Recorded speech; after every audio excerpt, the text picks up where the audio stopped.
Oi, sexto ano! Aqui é a Tia Lito, maravilhosa, para vocês. Mais uma aula aqui no meu canal. Uma aula para vocês aí do SEBEC, certo? O meu canal é a Aurita, uma mulherzinha de Deus. Estou aqui mais uma vez para fazer um vídeo aula para vocês, tá bom? Nós temos aqui a unidade 1 para finalizar, fazer uma correção, e dar introdução à unidade 2. Mesmo com aquela tarefinha do óleo, os ditados que nós fizemos, nós vamos dar entrada aí numa aventura, num conto fantástico que nós vamos ver agora, tá bom? Acompanhe os slides aí e pausa o vídeo se precisar, volta, se persistir alguma dúvida, você entra em contato comigo no privado, no WhatsApp ou no Instagram, ou então você fala lá no grupo, que eu vou estar respondendo na hora que eu ver, tá bom? Acompanha os slides.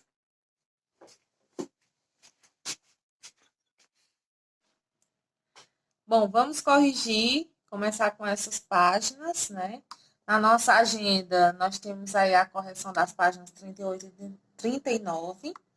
Como já foi lido esse texto das aventuras de Huckleberry Finn, nós temos aí 8 questões. Se eu falar muito rápido ou você não conseguir entender para poder fazer as devidas anotações, você vai pausando o vídeo.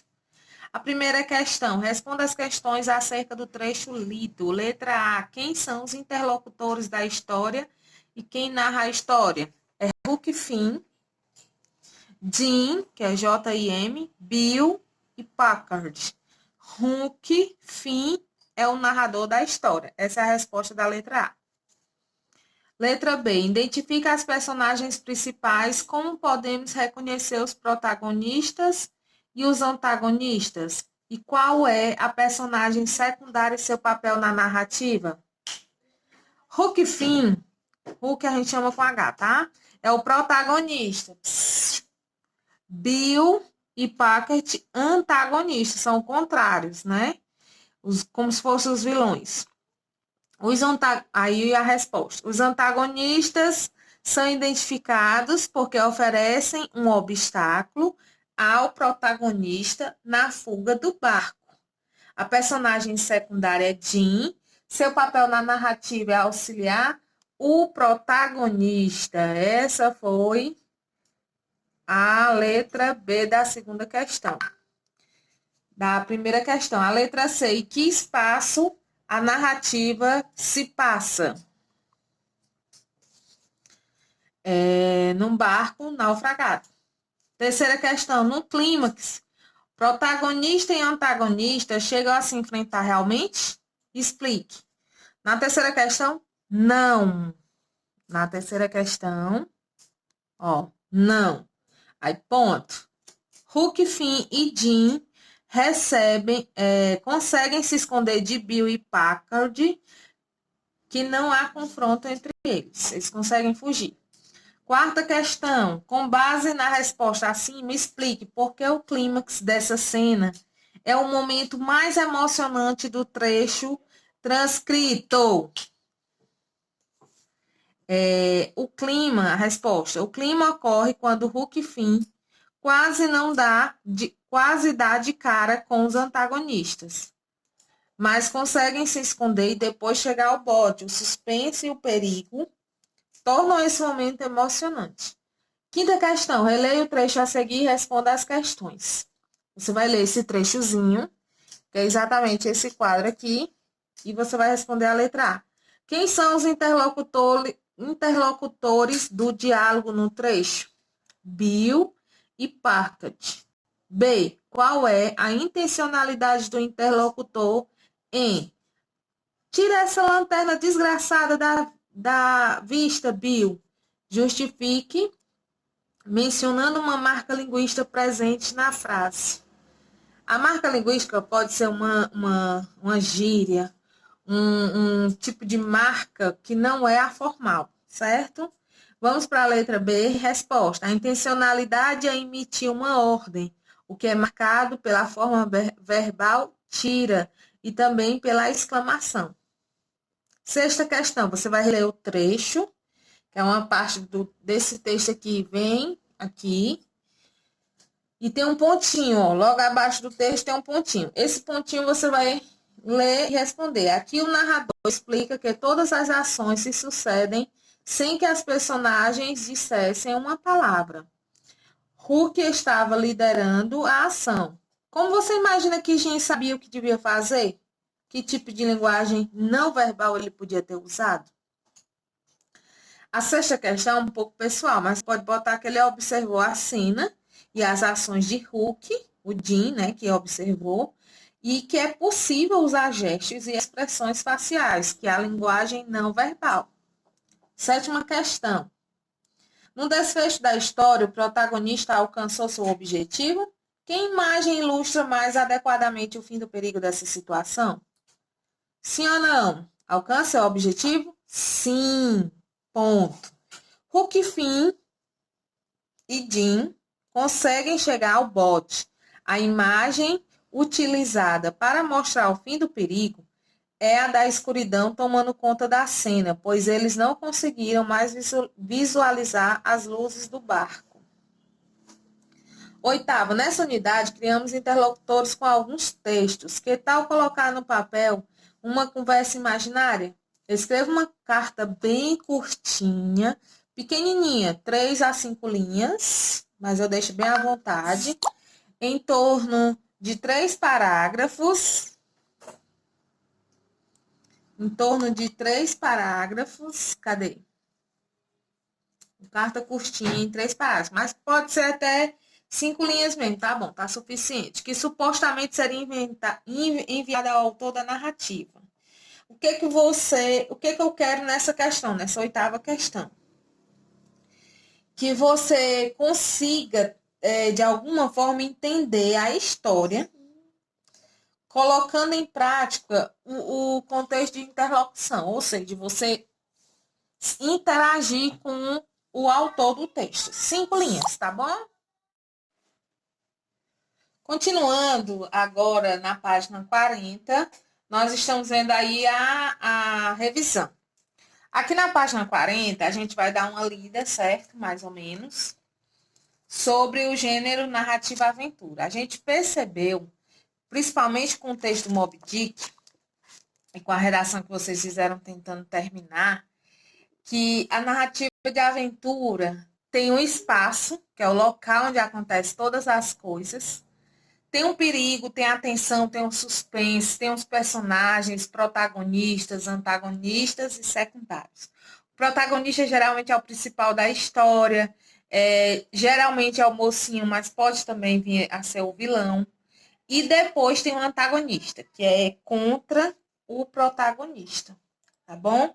Você consegue distinguir e identificar as características do gênero narrativa de aventura? A criação de parágrafos, você tem que ter um recuo, afasta um pouquinho quando vai começar um assunto no texto, começo, meio, enfim. Os diálogos com travessão, cada diálogo que é uma fala da personagem, você tem que sempre colocar como um parágrafo. Ou seja, tem que vir numa linha seguinte, tem que ter o espaço que a gente chama de dedal. Depois desse espaço tem um travessão e depois é que tem a fala. Você tem que criar situações, identificar situações de aventura. E também vimos, né, aqui embaixo, os conhecimentos linguísticos, que nós distinguimos a linguagem verbal da não verbal, né? A linguagem verbal é aquela que eu expresso com palavras ditas ou escritas, e a linguagem não verbal, que é a linguagem quando a gente usa outro tipo de comunicação que não é letras escritas nem faladas. Ou seja, placas, gestos, expressões faciais.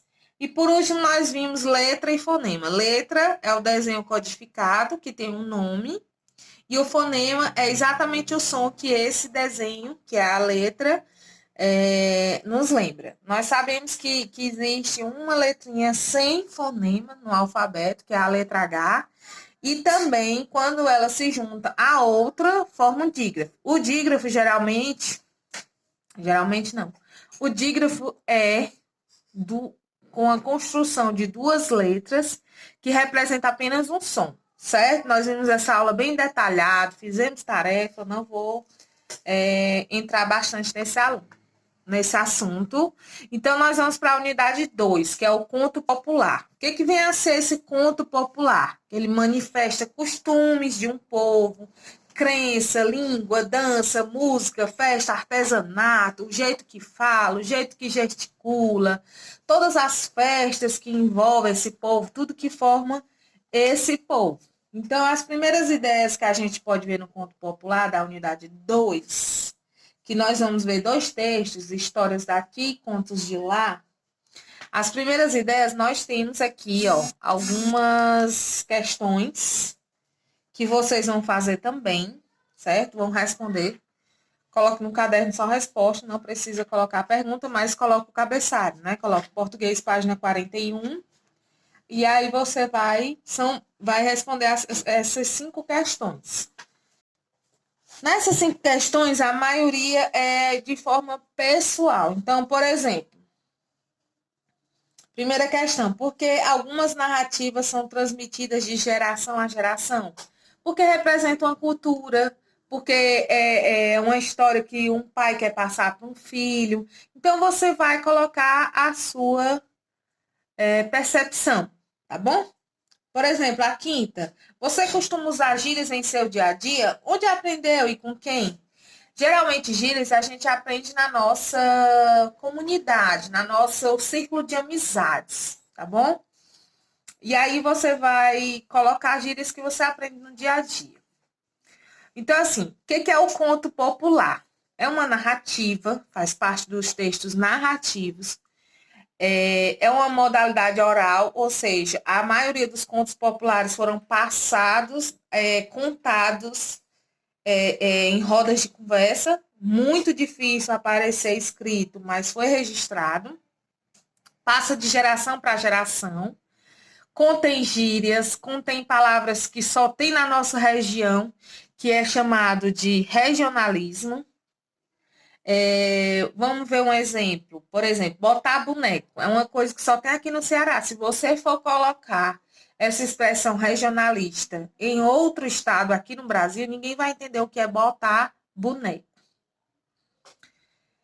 Uma variação linguística, por exemplo, tem nomes de frutas que em outros lugares é totalmente diferente. Tipo, a fruta ata.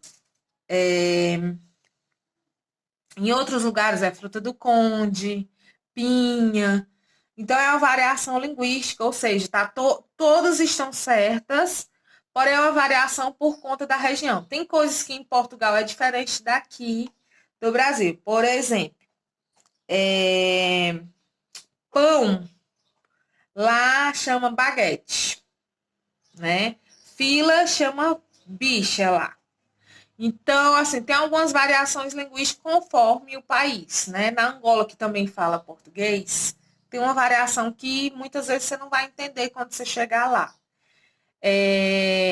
Os contos populares também envolvem as fábulas, que é quando nós temos animais com características humanas e no finalzinho nós temos uma moral da história.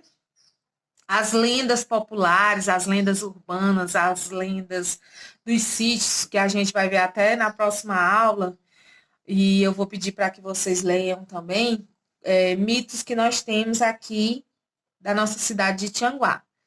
Temos os contos de fada e outros mitos, né? O texto no conto popular é escrito em prosa. Tia, o que significa prosa? Significa que ele é escrito em parágrafos, certo? É literária, por quê? Porque ela não é verídica, ela não é jornalística, né? Ela é literária, é aquela coisa que você lê, pode ser baseada em fatos reais, mas ela não é exatamente fatos reais.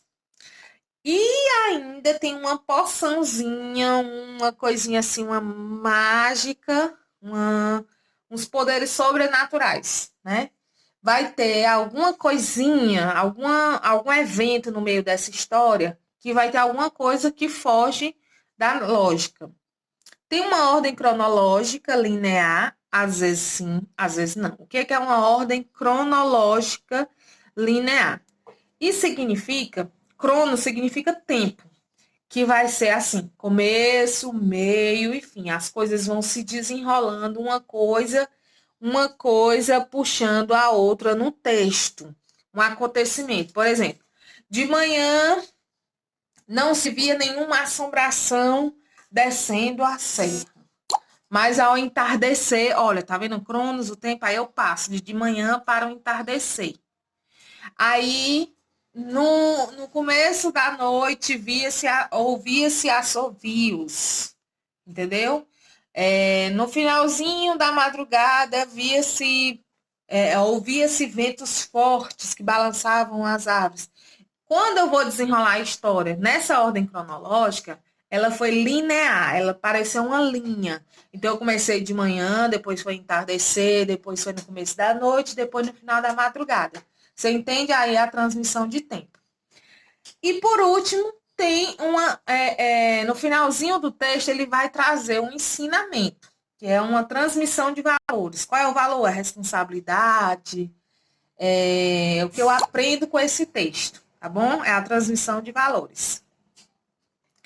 Aí nós podemos ver a abertura da unidade 2, é bem bonita essa gravura. Lembra o inverno, porque tá bem azulada, parece uma floresta. Essa foto a gente pode ver aqui na descrição da legenda, que é uma floresta temperada do nordeste da França, uma foto de 2012.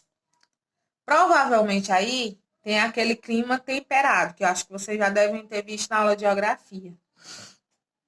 Ele nem é o clima tropical que nós temos aqui, tropical de altitude aqui na Serra, que é quente e úmido, mas é uma floresta que a maior parte do tempo é fria. E aí, se você quiser se aprofundar mais um pouquinho, você busca. Tá vendo esse box aqui da leitura da imagem? Eu quero que você faça também, certo? Ele é um box que você vai fazer até a quarta questão no seu caderno, tá bom? Pulando para a página 44 e 45, nós temos aí uma história, e eu pedi para uma aluna ler esse texto e mandar para mim. Opa. Vou tentar colocar aqui.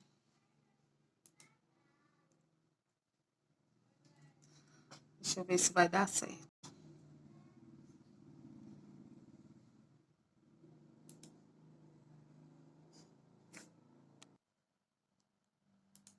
O conto a seguir que você vai ler foi registrado de forma escrita por Ruth Guimarães. No entanto, trata-se de uma história no imaginário popular brasileiro, transmitida oralmente de geração para geração. A escritora realizou uma vasta pesquisa pelo país para selecionar e organizar narrativas tradicionais, que posteriormente foram publicadas em livros. Antes de ler o conto a seguir, observe a ilustração que o acompanhe. Depois leia o texto, leia o título do texto e responda como você imagina que são os dois papudos. Os dois papudos. Viviam numa povoação um alegre papudo, estimando de todos muito folgazão e boêmio. Não o impedia o papo de soltar grandes risadas. Pouco se ele dava que o achasse feio, ou o chamasse de papudo. A verdade é que o tal papo o incomodava, mas o que não tem remediado está. Filosofa ele. E vamos tocar viola e vamos amanhecer nos fandangos. Vivi a alegria, minha gente, que se vive uma vez só. Certo dia fui ao povoado vizinho a uma festa de casamento, levando embaixo do braço a inseparável viola. Demorou mais que de costume, bebeu uns tragos a mais, porém não deixou de voltar para casa. pois era tão trabalhador quando festeiro e tinha que pegar no serviço no outro dia bem cedo. Havia luar num grande estirão. Avistavam a estrada larga, as touceiras de mato passavam um gambá por perto dele e o tatu, roncando e voando baixo. Silenciosamente, a corujinha campeira, o papudo não sentia medo. Andava em paz com Deus e com os homens.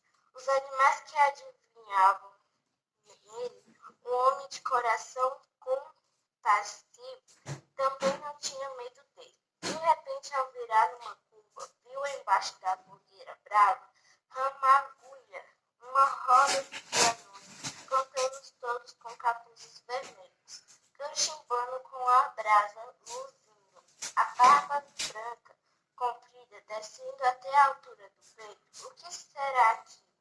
Por um instante teve algum temor, mas era tarde para fugir. Os filósofos já o tinham visto. E se tratava de festa? Isto era com ele. Saltou decidindo para o meio da roda, empunhando a viola. Eu também sei cantar. Enquanto pinicava as cordas, prestava atenção às palavras de Dona Cesarina. Eles entonavam segunda, terça, quarta, quinta, e tornavam ao começo, segunda, terça, quarta e quinta. E assim sempre, acostumando aos desafios, a improvisa, o papudo esperou a se deixar. Assim que os anões começaram segunda, terça, quarta e quinta, ele emendou sexta, sábado, domingo também. A roda pegou fogo. Os pequenos doentes barbudos gostaram da novidade. Rodopiavam, cantando numa animação delirante.